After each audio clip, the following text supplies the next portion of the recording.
ایران کے ساتھ deal final ہوئی تو میں بھی پاکستان جا سکتا ہوں، ڈونلڈ ٹرمپ کا اعلان۔ کہا ایران سے مذاکرات میں اچھی پیش رفت چل رہی ہے، مذاکرات اسی ہفتے کے آخر میں ہونے کی توقع ہے۔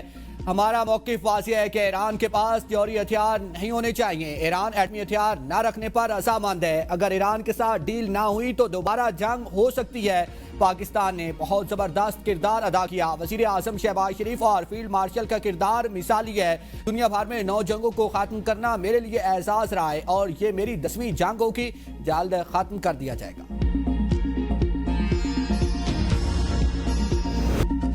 پاکستان کی سفارتی کوششیں رنگ لانے لگی، ایران کے بعد لبنان میں بھی 10 روزہ جنگ بندی۔ امریکی صدر ٹرمپ کا اعلان، پاکستانی وقت کے مطابق جنگ بندی کا آغاز آج رات 2 بجے سے ہوگا۔ امریکی صدر نے اسرائیلی وزیر اعظم نیتن یاہو اور لبنانی صدر جوزف اون سے ٹیلی فونک گفتگو کے بعد جنگ بندی کا اعلان کیا۔ ان کا کہنا ہے کہ دونوں رہنماؤں نے اس بات پر اتفاق کیا ہے کہ امن قائم کرنے کے لیے 10 دن کی جنگ بندی شروع کریں گے۔ منگل کے روز دونوں ممالک نے 34 سال میں پہلی بار واشنگٹن میں ملاقات کی۔ ملاقات کے دوران وزیر خارجہ مارکو روبیو اور امریکی افواج کے چیئرمین جنرل ڈین کین بھی موجود تھے۔ میں نے دونوں کو ہدایت کیا ہے کہ وہ اسرائیل اور لبنان کے ساتھ مل کر پائیدار امن کے اصول کے لیے کام کریں۔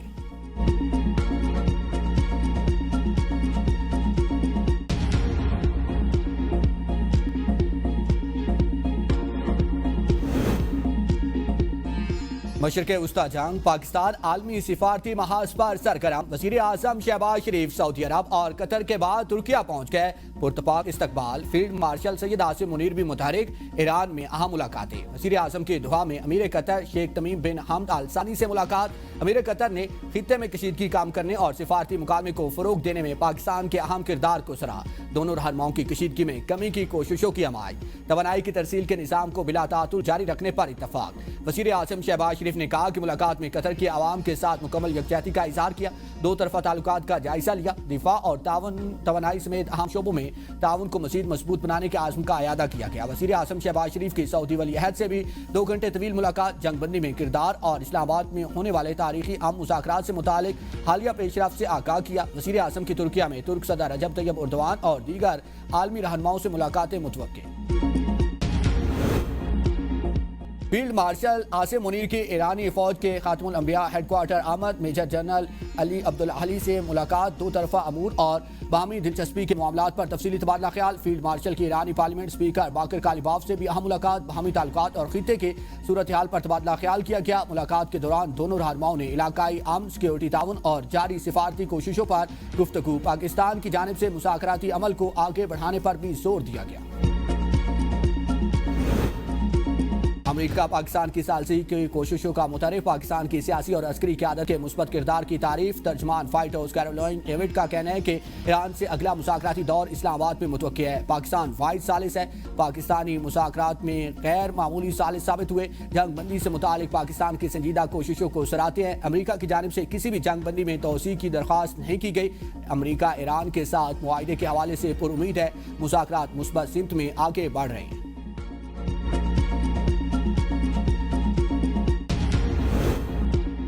ایران کو دہشت گرد کہنے والے خود دہشت گرد ہیں، جو جب چاہیں جہاں چاہیں کسی کو بھی قتل کر دیتے ہیں۔ ایرانی صدر مسعود پزشکیان کہتے ہیں کہ ایران کی شہری تنصیبات، سکولز اور اسپتالوں پر حملوں کا بین الاقوامی قانون اور انسانی اصولوں کے تحت کوئی جواز نہیں ہے۔ یہ حملے شرمناک ہیں۔ ایران جنگ اور عدم استحکام نہیں چاہتا۔ ہم نے ہمیشہ دیگر ممالک کے ساتھ مکالمے اور تعمیری روابط پر زور دیا۔ ایرانی نائب صدر رضا عارف کا کہنا ہے کہ ہم اپنے مطالبات کے سامنے سرنڈر نہیں کریں گے۔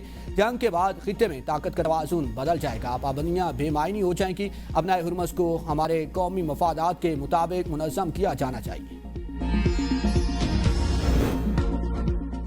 اسلام آباد میں ایک بار پھر مذاکرات کی میز سجنے کو تیار، سیکورٹی انتظامات سخت، ناکوں پر چیکنگ بڑھا دی گئی۔ راولپنڈی اسلام آباد میں ٹرانسپورٹ اڈے تاحکم ثانی بند، رینٹے کار اور ٹورازم ٹرانسپورٹ سروس بھی معطل۔ آج سے موٹر وے اور جی ٹی روڈ کے ذریعے بھی پبلک ٹرانسپورٹ کو دونوں شہروں میں داخل ہونے کی اجازت نہیں ہوگی۔ اسرائیل کے مطابق امریکہ ایران مذاکرات کا اگلا دور اسلام آباد میں متوقع ہے۔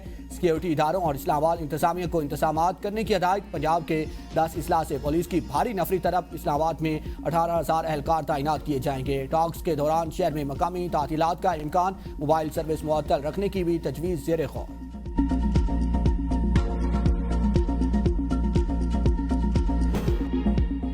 لاہور تا راولپنڈی ریلوے منصوبہ عوام کا درینہ خواب حقیقت بننے کے قریب، سفر 2.25 گھنٹے میں طے ہوگا۔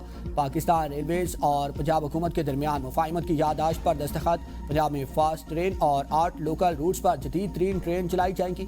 شاہدرہ سے ناروال 79 کلومیٹر، ناروال سے سیالکوٹ 62 کلومیٹر روٹ پر ٹرین چلے گی۔ ہائی فنڈ قصور پاک پتن سے لودھرا تک 370 کلومیٹر طویل روٹ پر نئی ٹرین چلے گی۔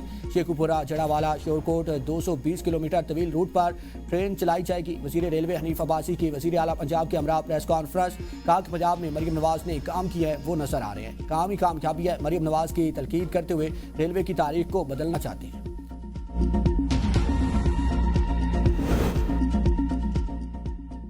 کابینہ کا فوجی کوٹا بحالی کا فیصلہ، سرکاری یونیورسٹیز کے لیے 20,000 اسکالرشپس کے اجراء کی تجویز، ہر طالب علم کو منفرد شناختی نمبر دینے کا فیصلہ۔ مہران یونیورسٹی اور سندھ میڈیکل یونیورسٹی کے لیے وفاقی پروگرامز کے باعث کوٹے میں رد و بدل۔ وزیر اعلیٰ سندھ نے کہا کہ حکومت ڈیجیٹل افرادی قوت کو مضبوط بنانا چاہتی ہے۔ سندھ کابینہ نے ٹیک ویلی پاکستان کی پیشکش کے بعد 30 جامعات کے ساتھ MOU کی منظوری دی۔ AI، سائبر سیکیورٹی اور ڈیٹا انالیٹکس میں کی فراہمی بھی شامل ہے۔ خیبر پختونخوا انٹرنشپ پروگرام میں نشستیں 20% بڑھا کر 6,000 کر دی گئی ہیں۔ ہائی ویزا اتھارٹی کی سالانہ گرانٹ 40 ملین روپے کرنے کی منظوری۔ وزیر اعلیٰ خیبر پختونخوا سہیل افریدی کی right of the way charges وصول نہ کرنے کی ہدایت۔ صحت کارڈ کے تحت ورثاء کے لیے مالی معاونت پیکیج بہتر بنانے کا فیصلہ۔ وزیر اعلیٰ کی زیر صدارت اہم اجلاس۔ شمالی پنجاب کے صدر general secretary, parliamentarians, ticket holders اور پارٹی عہدیداروں کی شرکت۔ 19 اپریل کو مردان میں ہونے والے جلسے کی تیاریوں کا تفصیلی جائزہ لیا گیا۔ ملک میں بڑھتی ہوئی مہنگائی کی صورتحال پر بھی تبادلہ خیال کیا گیا۔